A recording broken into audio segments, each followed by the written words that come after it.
Szent István király imája. A mélységből kiáltok hozzád, hallgass meg, Uram! Taníts meg, hogy kell könnyezni a meg nem érdemelt örömben, s hogyan kell örülni a megérdemelt könnyben. Adj erőt, hogy kevészségem csillogását elhomályosítsam, s az alázatosság színtelenségét okosan csillogtassam. Taníts meg, hogyan kell a gyengékhez lehajolni, s hogyan kell féktelen erővel egyenesen állni. Adj erőt, hogy fölényesen legyőzzem a testet, s alázatosan megadjam magam a léleknek. Taníts szelíd szóra, ha bántások érnek, s hideg mosolyra, ha jogtalan dicsérnek. Adj erőt napközben, hogy el ne fáradjak, s a fáradtságot este, hogy rögtön elaludjak. Taníts meg lendülni, ha rád találtam, s hirtelen megállni, ha utat hibáztam. Ne add meg mindig, amit nagyon kérek. Taníts bátor lenni, mikor nagyon félek. Engedd a világot megvetve szeretni, csak magadat ne hagyd soha elfeledni. Ez a kívánságom. Ez maradjon végleg, de ha másként szólnék, nagyon szépen kérlek, ne neheztelj rám. Ne fordítsd el orcád, hiszen a mélységből kiáltok hozzád. Tisztelt ünneplők! Szent István király súlyos és komor történeti egyénisége nem tudott a magyar szívekhez oly közel férkőzni, mint Kegyes László és világhódító Nagy Lajos, a két nagy lovakirály nemes egyénisége, avagy a szabadságért önmagát áldozó Rákóczi Ferenc eszményi alakja. Nem tudta népünk képzeletét oly erővel megragadni, mint honfoglaló Árpád és újjáépítő Béla király, avagy a törökverő Hunyadi János és igazságos Mátyás romantikus fénnyel övezett személyisége.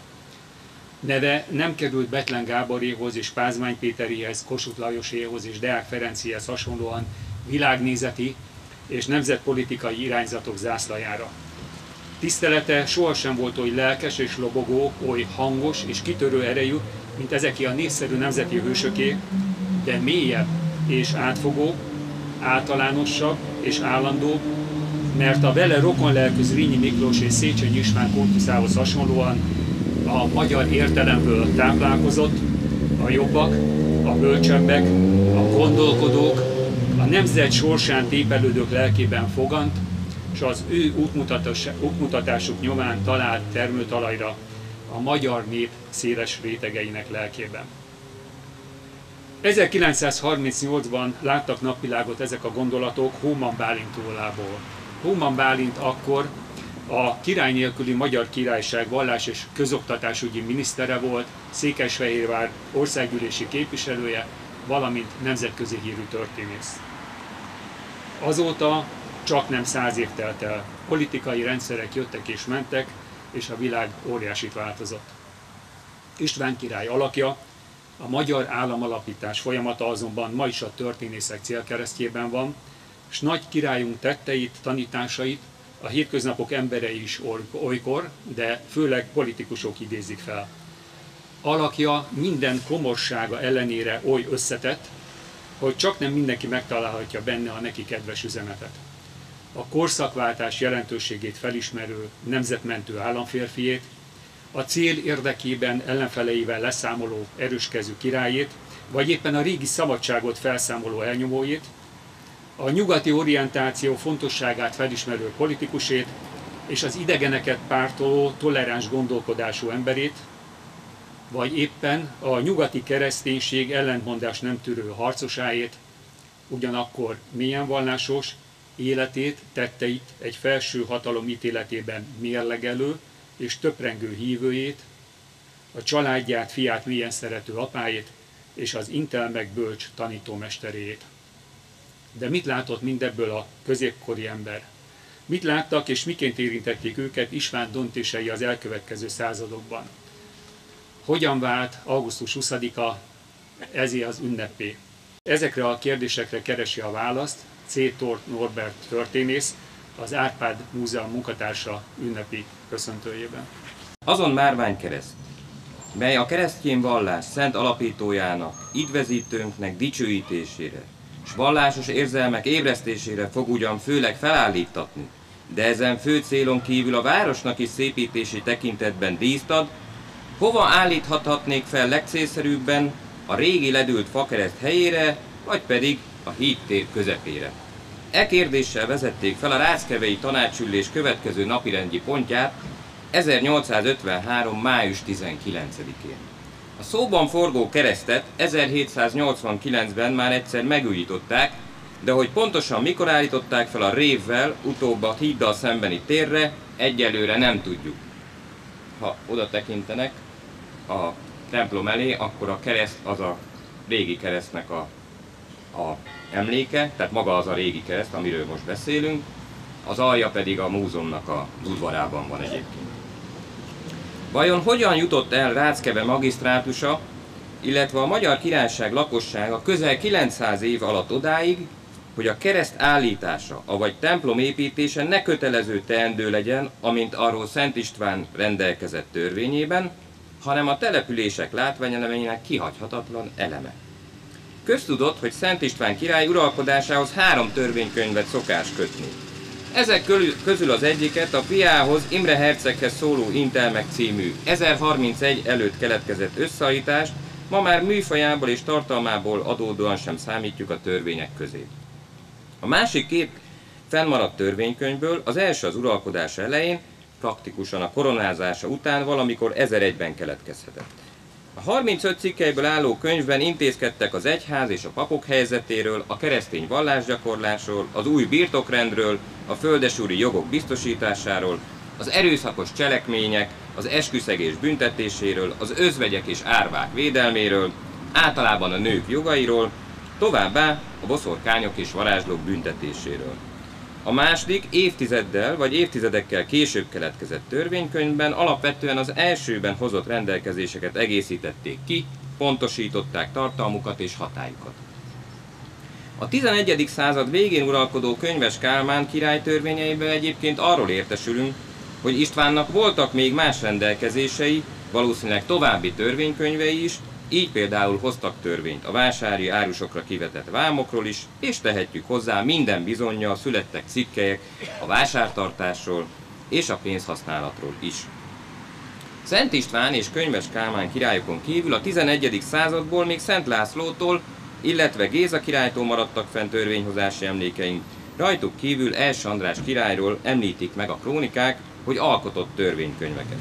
A következő 100 évből egészen a II. András király által kibocsátott utóbb kiemelkedő pályát befutott 1222. évi aranybulláig egyetlen uralkodónktól sem ismerünk törvényeket.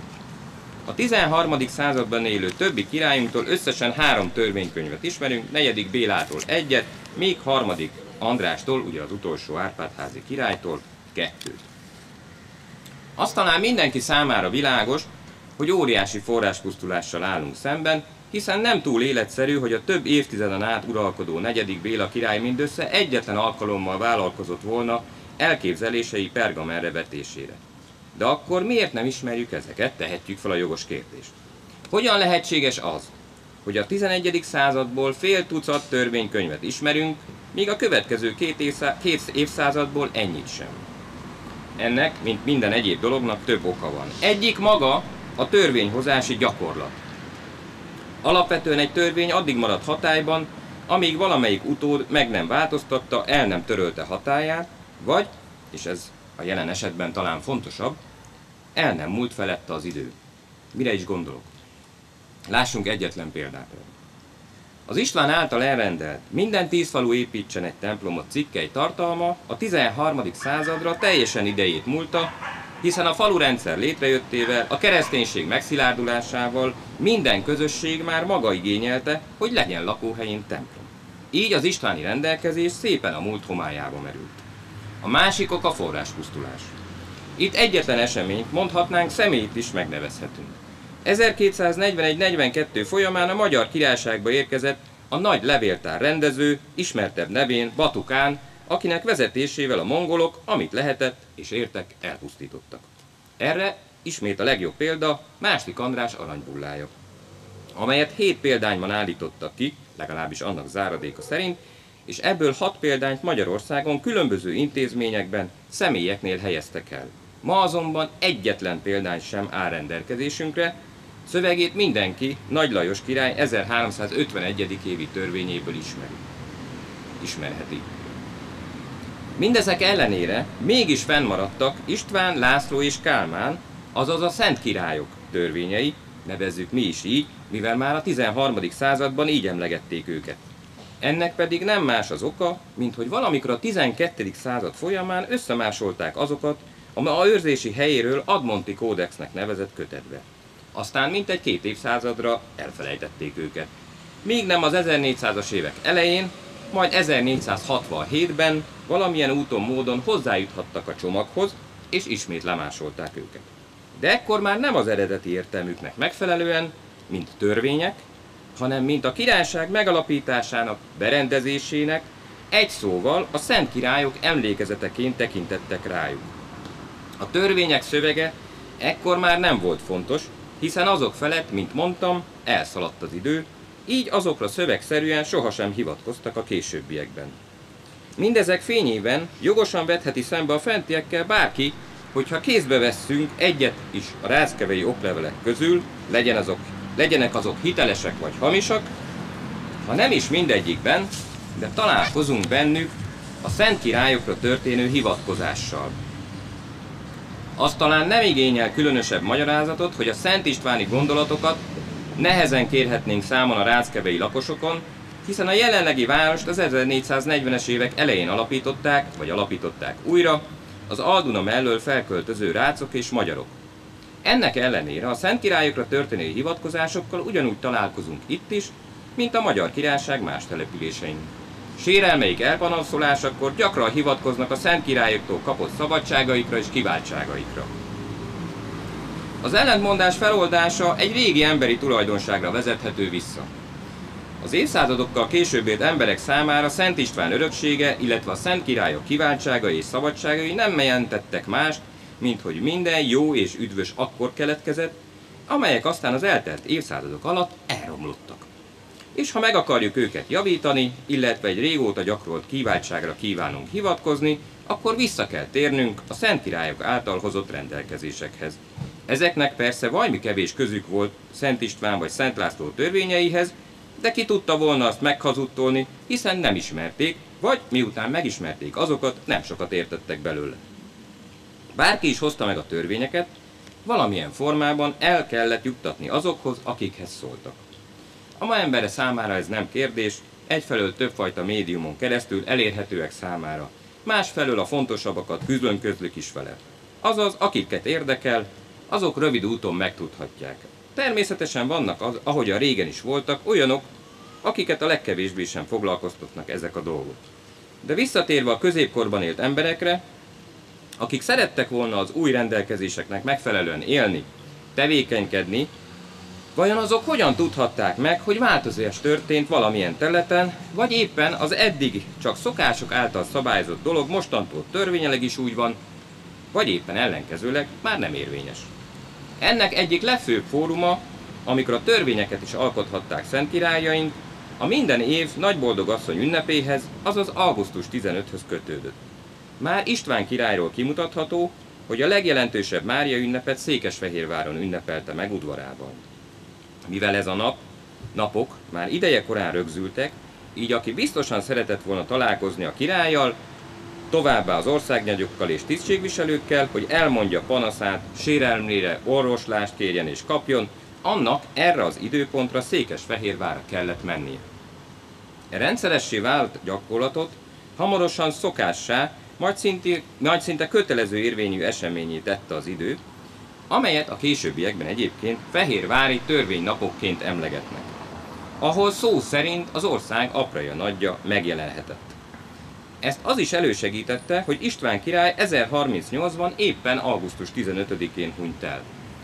Az időpont utóbb aztán módosult, 1083. augusztus 20-án megtörtént István szenti avatása Fehérváron, így idővel a törvénykezési nap elvált a Mária ünneptől, és István napjára tevődött át.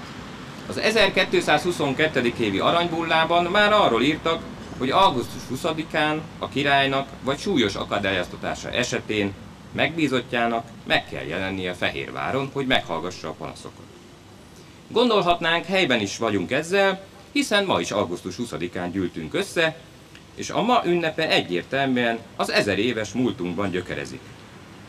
Ugyanakkor az állami ünnep alig 100 éves múltra tekint vissza.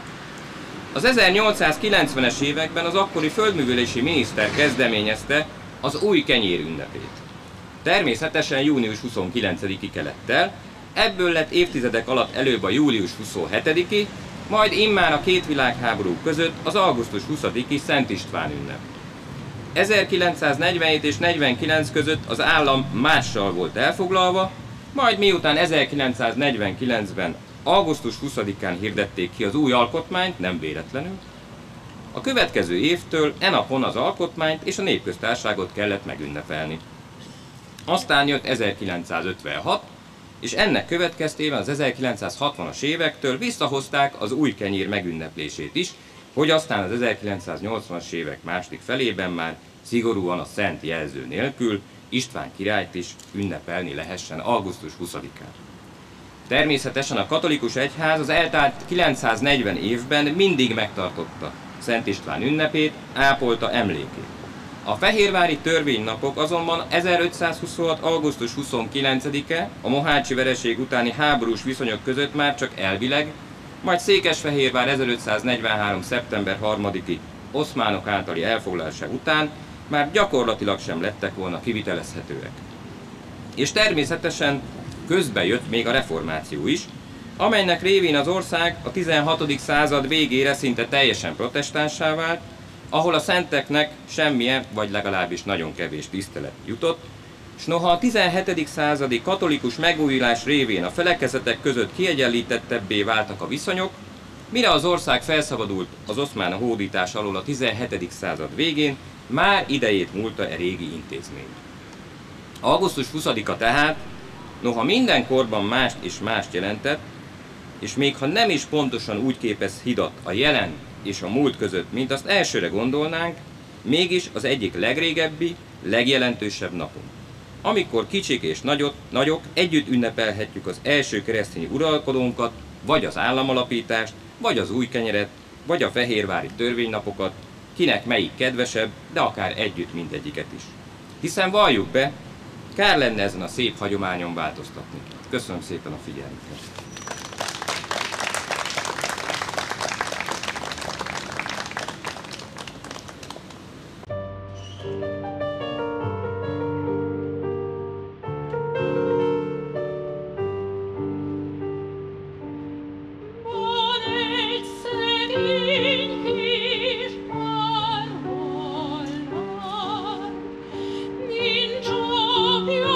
Nincsen anyja, kizel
Verje meg az Isten, ki miatt lett végem,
Hagyományainkhoz híven az idén is a testvérvárosainktól ajándékba kapott búzaszemeket összeöntöttük, és a ráckevei hajómalomban megőröltettük. Ebből a lisztből a Taligás család sütötte meg számunkra az új kenyeret. Hálaadásunkat és ünneplésünket szentelje meg az élő Isten, az ő felhangzó igéje és szent lelke által. Isten igéjét az Ószövetségből, a Prédikátor könyve 11. fejezetének első verséből olvasom. Vesd a te kenyeredet a víz színére, mert sok nap múlva megtalálod azt.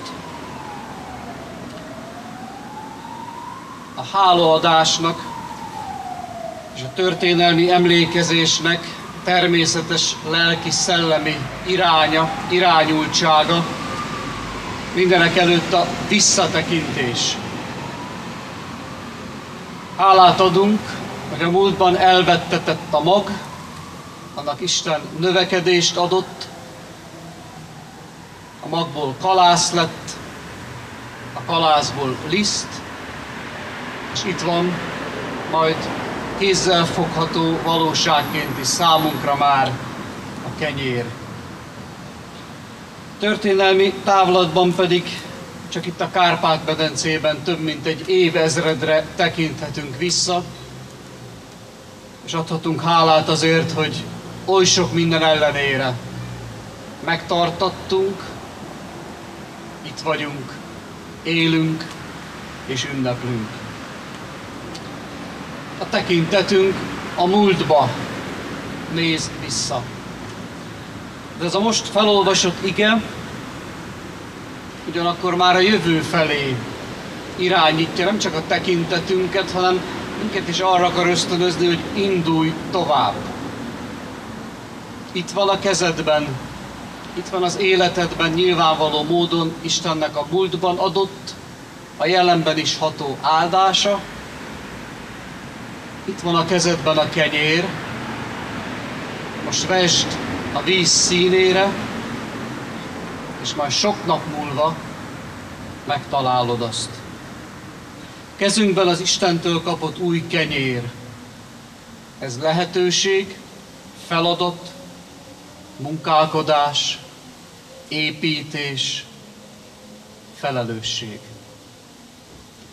Ennek a különös igének a háttere a bibliatudósok szerint a tengeri kereskedelem. Hogy elindult a kereskedő, és a kenyeréből, a már nála lévőből vállalkozott, kockáztatott. Neki indult a tengernek, a bizonytalannak. Nyilván sok mindent bölcsen, felelősen tervezett, de fogalma se volt, lehetett, hogy mit hoz a holnap. Ugye ismerős. És akkor nem azt mondja az ige, hogy akkor maradj vesztek. Engedd le a kezed. Add föl, szorítsd a biztost, és vállald a kockázatmentes kényelmet. Azt mondja, vesd a kenyered a víz színére, a bizonytalanra indulj. Úgyhogy túlnézel a bizonytalanon a biztosra. Arra az Istenre, aki már a kezedbe adta a kenyeret. Istennek a múltban tapasztalt ajándékozó kegyelme ma itt, 2023. augusztus 20-án minket bátorít, indít és kötelez a tevékeny, odaszánt, nem felelőtlen, nem esztelen, de mégis bátor, ha kell, észszerűen kockázatot vállaló tevékeny életre. A magot nem őrizni, hanem elvetni kell, hogy élet és jövő legyen belőle. A tehetséget, a talentumot forgatni kell, és nem elásni. A lehetőséget meg kell ragadni, hogy jövőnkért érzett felelősségtől vezetve cselekedjünk. Vesd a kenyeredet a víz színére, és sok nap múlva megtalálod. Ebben benne van a türelem próba is. Mi úgy szeretnénk azonnal eredményt látni. De sem az életben, sem egy nemzet életében nem a percek és a napok számítanak legtöbbször. Vannak persze, tudom, sorsfordító percek, pillanatok. De általában évek, évtizedek, évszázadok termik ki a jövendőt. Ezt a különös tanácsot, bátorítást, hogy vesd a kenyered a víz színére, az a Salamon király írja, aki ugyanebben a könyvében leírt azt is, hogy minden hiába való. Ugye ez is ismerős. Amikor mindent megteszel, minden erődet megfeszíted, küzdesz, harcolsz, és mindig az jön szembe, hogy hiába. Ezt is ismerte az istenfélő Salamon is. Meg azt is leírta, hogy mindennek rendelt ideje van. És az idő az nem a mi kezünkben. Minden hiába van. Mindennek rendelt ideje van. És ebből nem azt mondja Salamon, hogy na akkor feladom, akkor rábízom őre, majd csinálja, akarja. Nem azt mondja, a kenyeremet, amit megkaptam, nem őrzöm. A lehetőséget, az életet, a talentumot nem magamnak őrizgetem, hanem rávetem a víz színére, azaz felelősen, bátran, a hit bátorságával cselekszünk, kockáztatunk, harcolunk, küzdünk, a holnapért. Arra az Istenre tekintő hittel, aki szüntelen munkálkodik, aki ad erőt és türelmet, míg sok nap múlva beérik. Az áldozat, a magvetés, a szolgálat. Az utóbbi időben sokan idézték, nekem is sokszor eszembe jut az az élet és nemzet bölcsesség, ami ott Erdélyben, nagyhatalmak rettenetes malomkövei közötti őrlődésben formálódott ki, bibliás gyökerekből. Ha nem lehet megtenni, amit kell,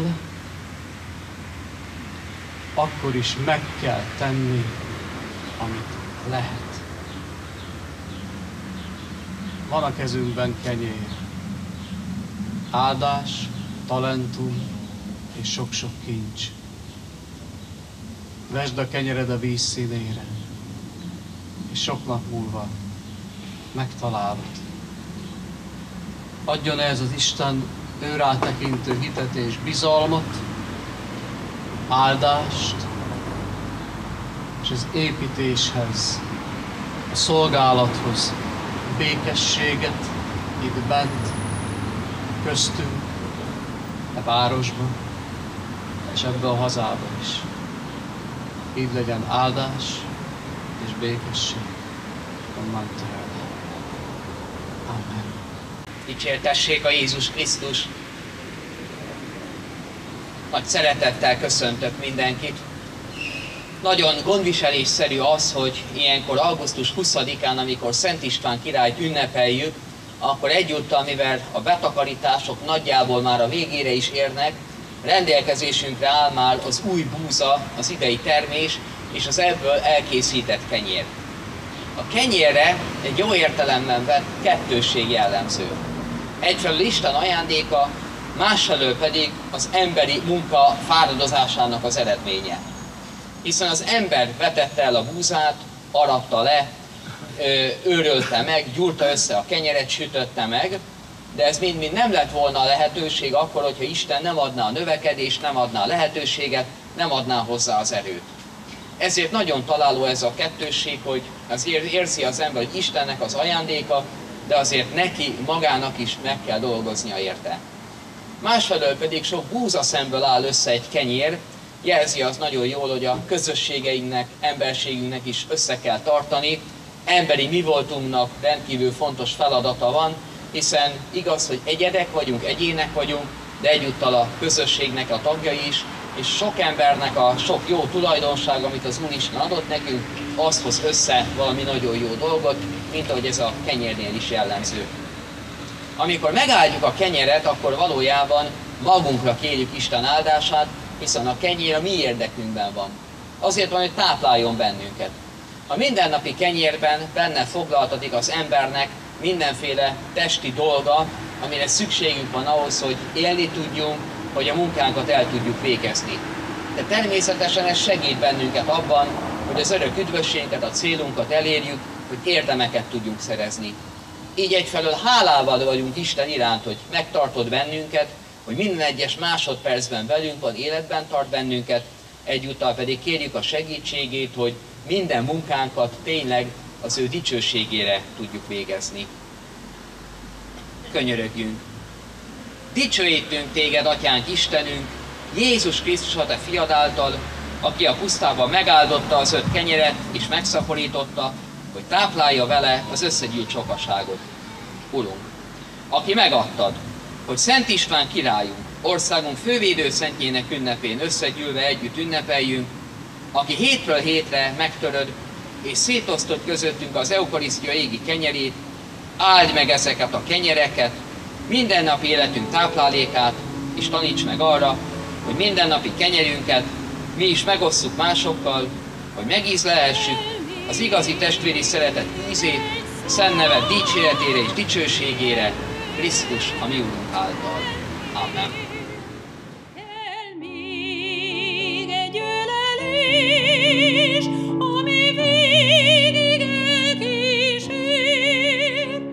Az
úgy kell, hogy te is